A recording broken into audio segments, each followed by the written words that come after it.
Ал қоңыздың үстінен А әрпін тауып белгілейміз. Бірінші, біздің кешегі өткен тапсырмамыз. Абылмансыр маса ручка. А әрпін табамыз. Міне, қоңыздан Аны табамыз. Кәне? Белгіле, молодец. Дөңгелек қылып белгілейміз. Міне. Кәне, А дыбысы. Жарайсың, Иманәлі жарайсың. Ал енді бүгінгі өткен Т дыбысын табамыз. Кәне? Тезірек Т. Т қайда Т? Әдемі Т. Т-ны таба ғой енді. Аны таптық. Жарайсыңдар.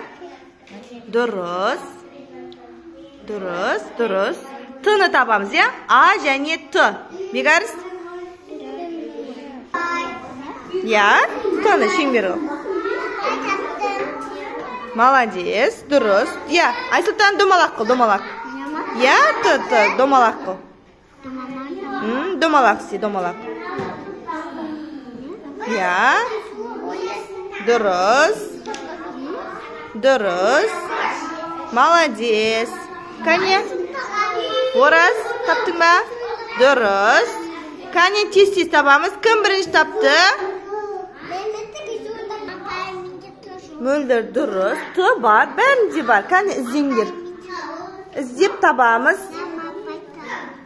Жоқ, ол И. Т. Дұрыс. Айкөркем дұрыс. Қазір табамыз, бірге табамыз.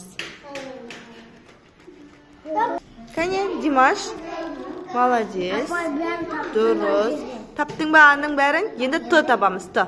Бүгінгі әрбіміз Т, А және Т белгілейміз, Дұрыс. Т міне табасын ішінен, міне. Мынаның ішінен Т табамыз. Міне тұр ғой Т. Белгіле. Апай, мен тағыда тұрмайды. Кәне? Дұрыс. Әдемінікі дұрыс. Мансұр. Дұрыс. Кәне Т. Ал. Міне. Т. Шеңбер қыламыз, кән? Дөңгелек қып белгіле.